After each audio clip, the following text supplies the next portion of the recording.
Hi, it's Kim, and I'm back for another week of 10-minute tips for you. Okay, I sat up. Sashaying in the chair.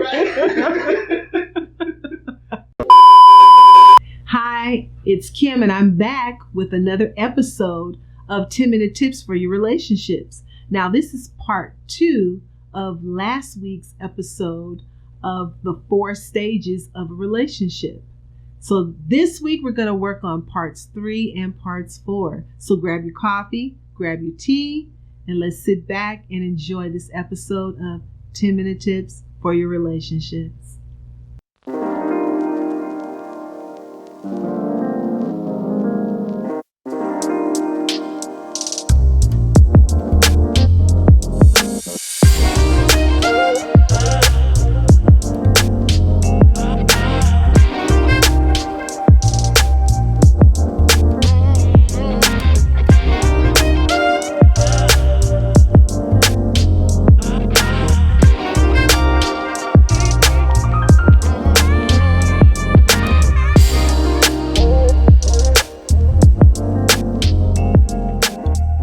It's Kim, and I'm back for another week of 10-minute tips for your relationships. 10 minutes. So this week is part 2 of 4 stages, the 4 stages of relationships. So this week we're going to tackle parts 3 and parts 4 because last week we talked about the euphoria stage and we talked about our stage of power struggle. So we took a little time on the power struggle because that's a very important stage. And it's a stage that sometimes can make or break us.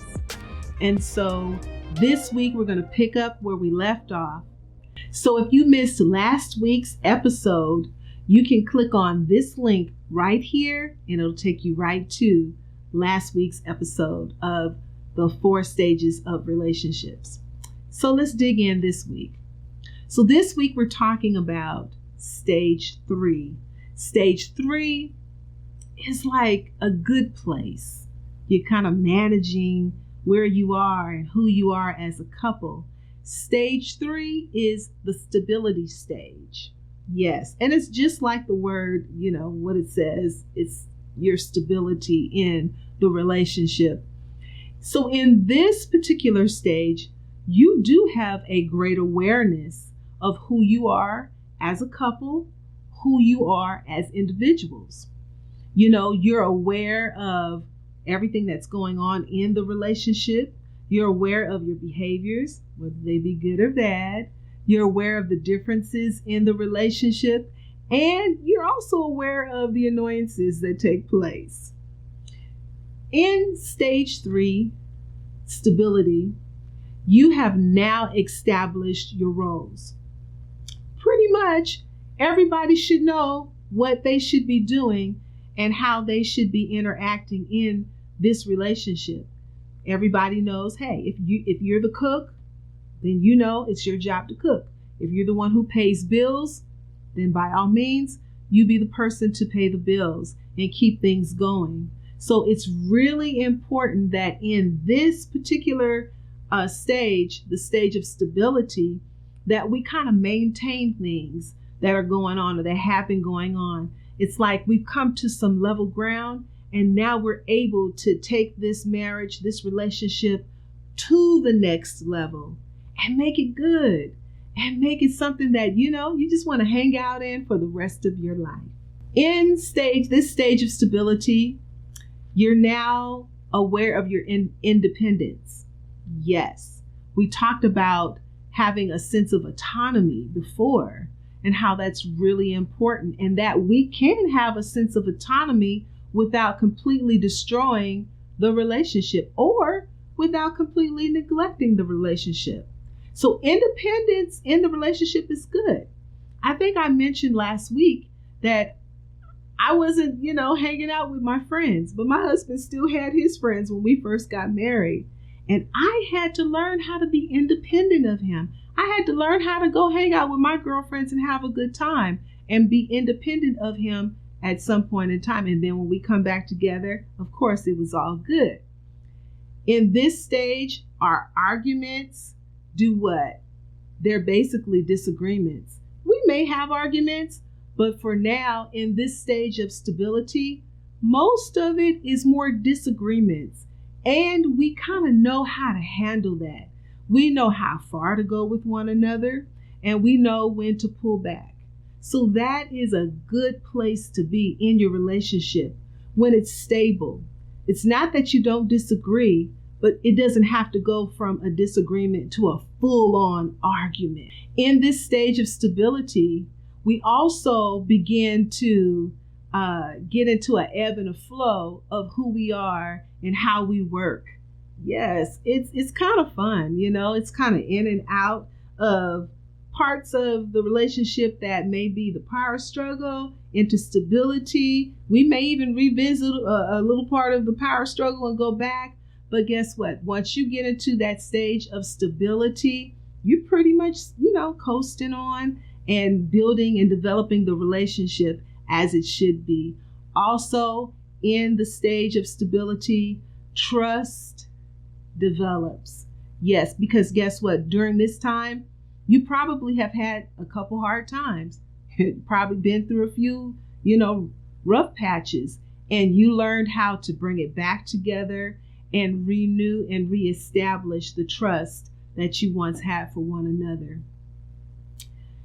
Only thing about the stage of stability is if you're not careful, boredom can set in. So you got to keep it sparking and you got to keep the fire going. Now, the last stage, commitment. And you pretty much see this in a lot of older couples. I'm not going to call myself an older couple, but I have been married quite a long time, 35 years. So commitment, we're at a place now, my husband and I, after 35 years, we're almost back to having fun. It's not quite euphoria. We got our wits about us. We're clear.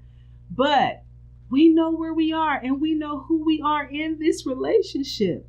We have accepted and acknowledged all our differences and all our shortcomings.